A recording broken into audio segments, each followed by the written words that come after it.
Mine's better. Way. It's like right now. Yep. Where's chainsaw? Don't need it. Where's chainsaw? I'll bring what I need. I'm a headed minimalist. back to Bangor. Gotta get the chainsaw. Yeah. I'm a minimalist now. Oh, Jesus Christ. You've never been a fucking minimalist in your fucking life. I usually bring the kitchen sink. No. Daniel, where's the kitchen sink? Oh, I brought it with me out to freaking Old Streams. I thought I might need it. Today, I'm heading out with Dave and Kevin on a little mini adventure. We're just going on a quick trip up to Lincoln, and Kevin's family has some land on a lake near there. We're going to go and spend the night. And yes, the little CRF 250 will cruise at 70 miles an hour, fully loaded. Not too bad, and the more I ride this bike, the more I'm really impressed with it.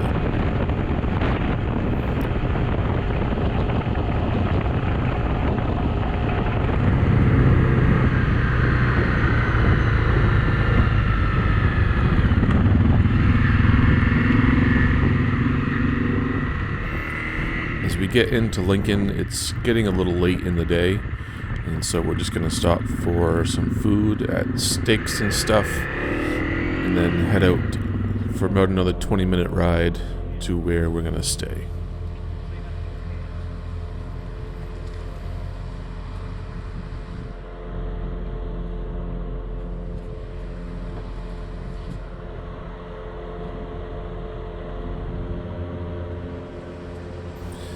And I got all I needed, which was a steak and cheese and some water.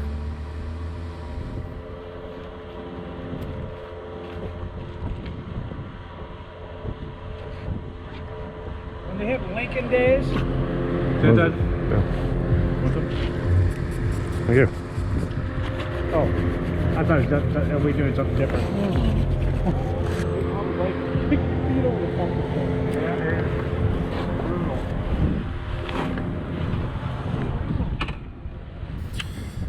So with our dinner sandwiches safely packed away, we head out of Lincoln, and it's not too long before we hit the dirt road that heads to Kevin's family's camp.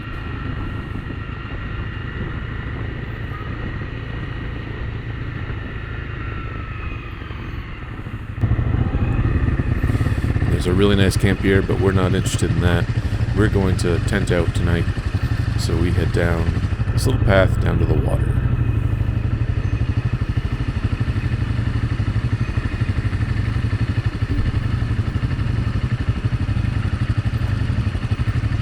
We have choices as far as campsite. You can have a nice big fire here, or we can have a fucking giant fire at the big bonfire pit over there. Pretty chilly out. I want a big fire. Giant fire. Biggest one we can get. Over there, way over here. I'll show you. Let's go for a walk. Grab a beer, I'll show you guys around. All right. Should be that. It's actually one of my power moves.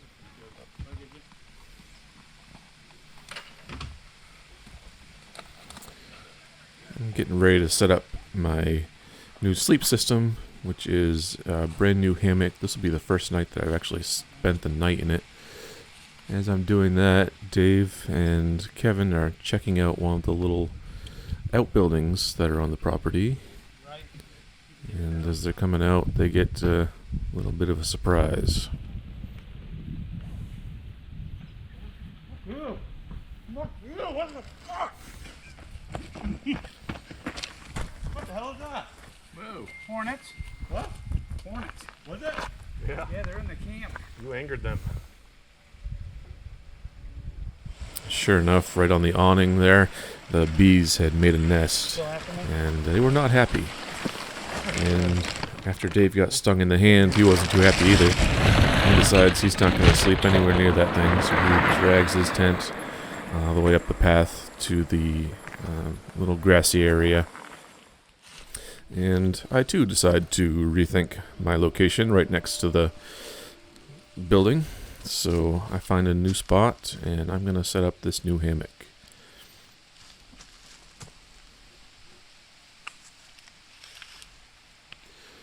This is my first hammock, and a couple of thoughts on it right off the bat. I usually take a 2-man tent camping now, and it's really good for me and all my gear, but sleeping flat on the ground just does not work for me. I like to be propped up. I use a lot of pillows when I'm home, and my little camp pillow just isn't enough. And I suppose I could bring bigger pillows or more pillows, but then I'm just expanding the amount of gear that I'm bringing, and I don't want to do that. So I bought this hammock, and compared to the 2-man tent, I guess they're not real comparable.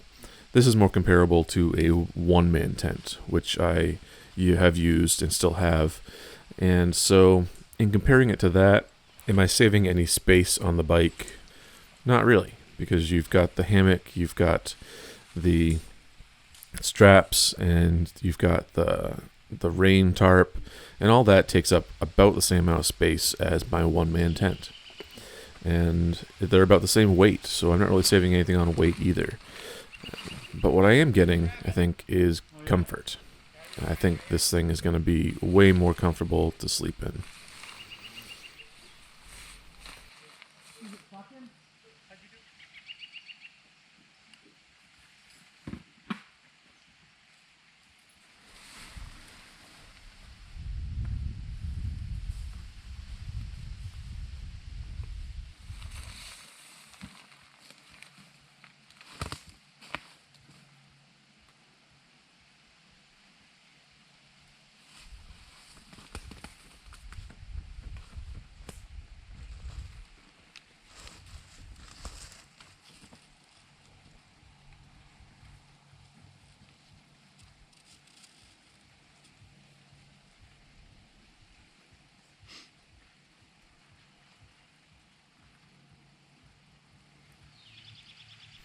And there we have it. I am expecting rain in the morning, so I want to make sure I have that tarp up there nice and tight, and we'll see how things go. Now there's nothing left to do but hang out by the fire. Like a big bike. Something to go down the road. Real big and smooth. Not blowing all over the place. Something for a long ways. Whose face is getting blown out? Light it. Jesus Christ. There we go.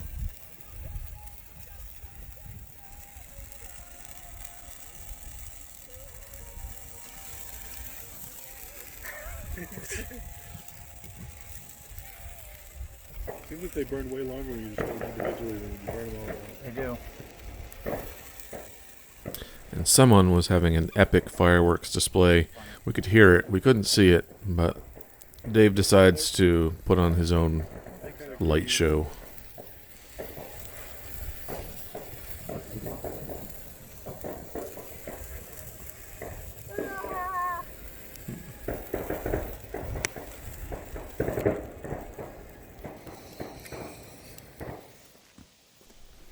And this is the next morning. And after sleeping the night in the hammock, I am really happy with a few of the aspects of it. It's really comfortable. I slept in way longer than I normally do on camping trips. I'm usually the first one up at like 4 o'clock in the morning, just because I'm not comfortable sitting in my tent. But in the hammock, I slept in till, I don't know, I think we didn't get up till like 8:30. Just because I was so much more comfortable just sitting there, even though I wasn't sleeping. I didn't sleep very well, but I don't think that was the hammock's fault. Some of the things I don't like about it is that there's certain things that you need to sleep with, like a bottle of water. I'll wake up and my mouth's really dry, so I want a bottle of water right there. My headlamp is right there, and it has a little pocket for your cell phone, but that's pretty much it. And the things like the water bottle and the headlamp, you put them in the hammock right beside you, and then they are gone. You can't find them. You don't know where they are. I assume that they would just go under me somewhere, but they don't. They're just kind of float around, and so it's kind of hard to keep track of things that are necessities to have right by you. Also, you need to have some sort of sleeping pad still, or a under quilt, and so I don't have an under quilt right now, so I'm just using my sleeping pad. Sleeping pad did not stay under me. It ended up getting wrapped around my feet perpendicular to my body, so it was just kind of all over the place, so that didn't work very well. So my back was pretty warm out, but my back, when the breeze would come, would still get just a little bit chilled. And that is kind of a big issue with hammocks, is that, you know, your back is really just exposed to the wind, and any little breeze, even on warm nights, is enough to give you a little bit of a chill. But overall, I was really happy with just the comfort level, and I think that alone is going to be enough for me to keep using it whenever possible. I don't have to use it every time. I've still got both my tents, and I can bring those if I want, but I think the hammock is going to be the go-to.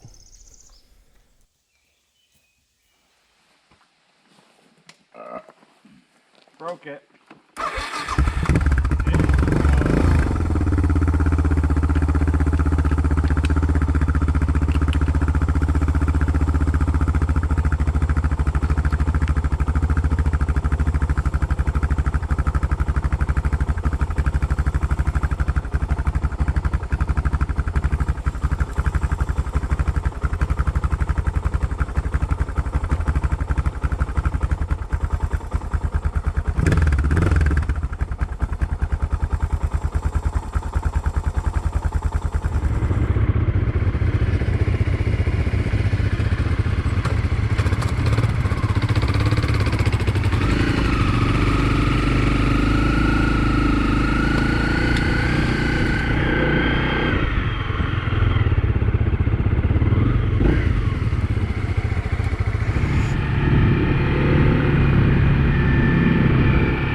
We had completely planned on just taking the road all the way back, and that was fine with me.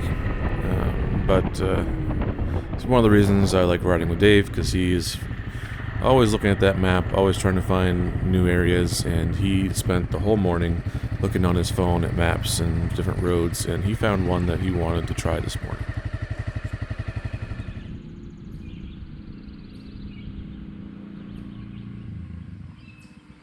I told him you had to stop because you had to puke.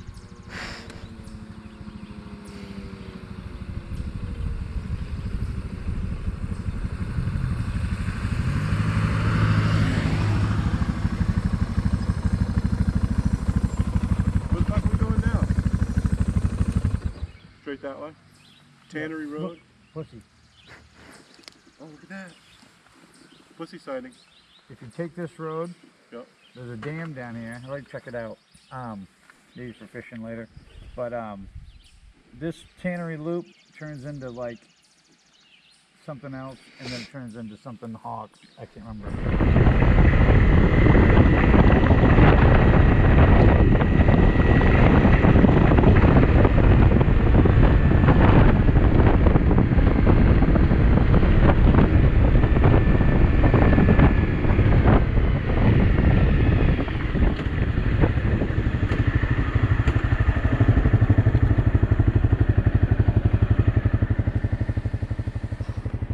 There was this pretty cool dam, and we stopped and took some pictures. I thought about flying the drone, but in the end we just moved on, and it wasn't long before the road turned to dirt.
things start to deteriorate a little bit and get a little rough.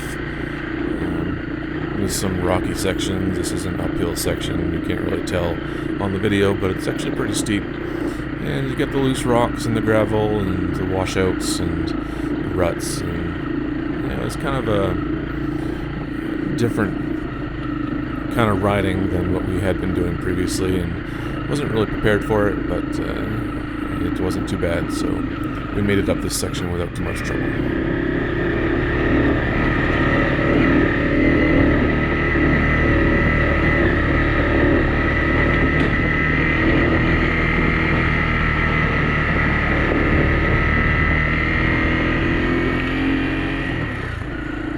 And I guess you could call this a road. There was kind of an off-grid house up there, and I guess cars can go up there, but this part looks much steeper, much rockier, and I wouldn't know if I'd call this a passable road or more of a trail at this point. Dave's wondering whether or not I want to keep going, and of course I do.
That was a little testy. Testy. Huh? Testy. Chesty. Gets the heart pounding. Is it?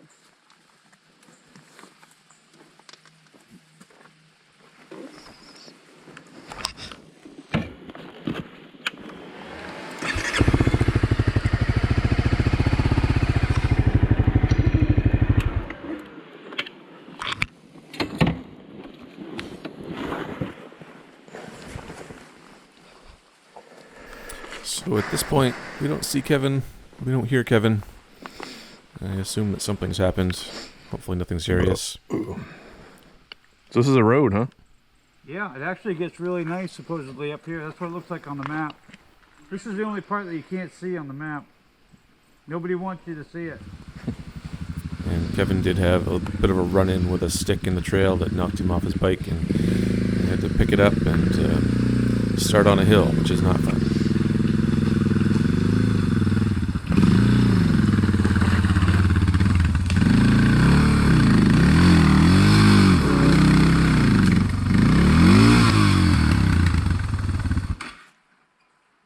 Jeez, I can't see a fucking goddamn thing. Right? Steaming up? Big time. Yeah. Steamy.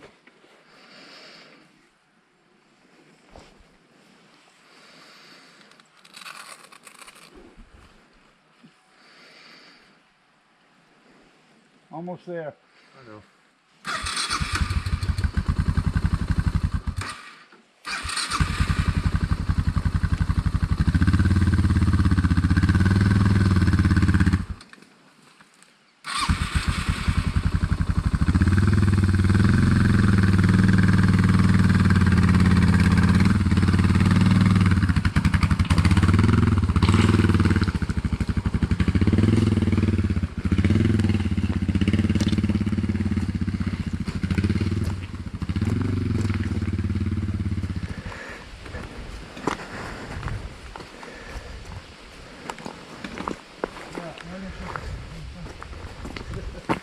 I'm not used to real off-road apparently. That was kind of fucking wet and slick and fucking Yeah. a lot of weight on the bike.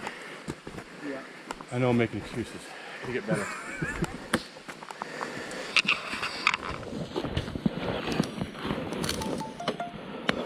That's quite the little hill there.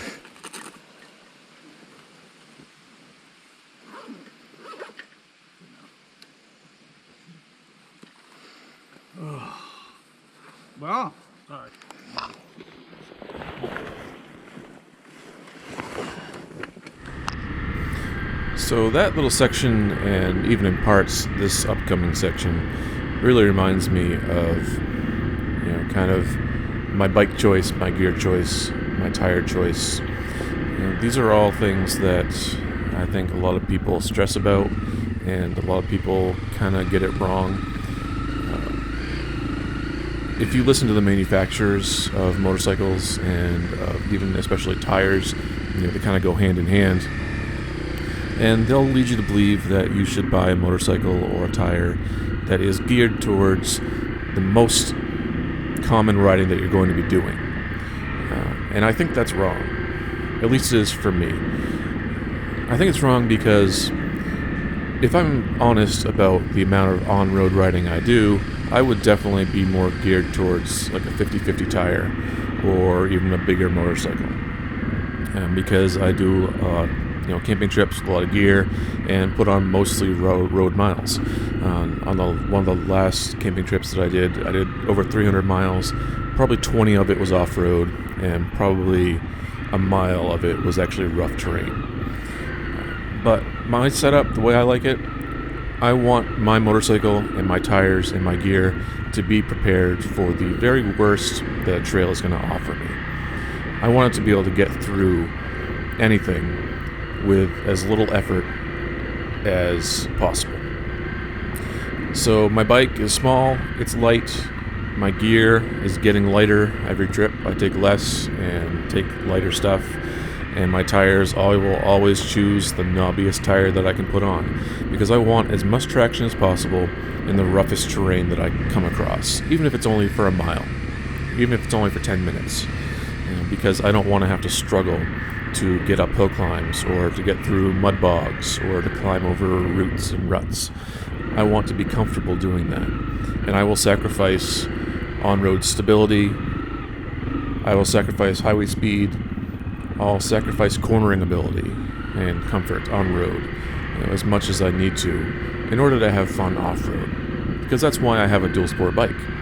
If I was doing mostly on-road riding, I'd have a sport bike, but I want to be able to do anything, anytime I want, and I want my bike to be set up to take me through anything, anytime I want. And I think this is especially important when you're doing something like adventure motorcycling or dual sport riding, where you don't really know what's going to come next. On this trip is a perfect example of a trip that we thought was going to be mostly on-road. We decided to take this one little dirt road, which turned into be a little bit challenging. And if I didn't have the bike set up to do challenging sections, it would be miserable. It wouldn't be as much fun, because you just can't enjoy those sections as much if your bike isn't set up for it.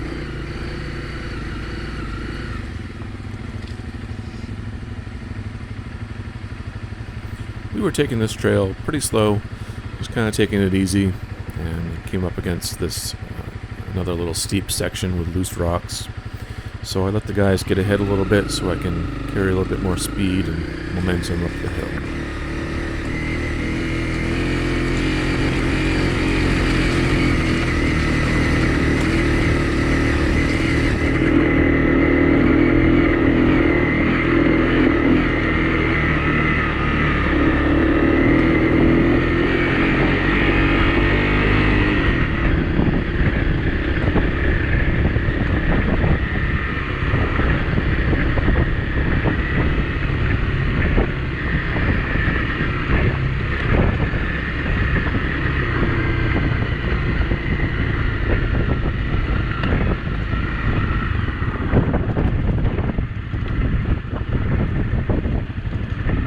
Things got pretty easy after that. The road smoothed out, and we were able to just cruise the rest of the trip.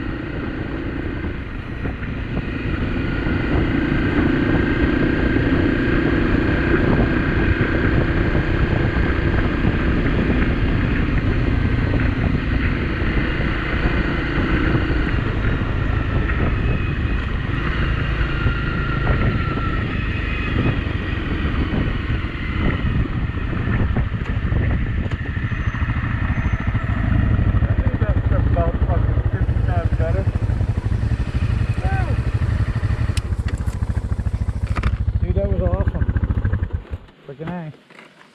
cool. Like it's just down here and then up over the hill. What road is this? What road is this here? Greenfield. Oh shit, huh? Yeah, man.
Jeffrey home, I think. I'm gonna jet right home from here, I think. Yeah. That's the hell. I'm gonna hit down the probably. Yeah, you go that way, yeah. Makes sense. Yeah. Good driving, you guys. Kill it. Bye, YouTube.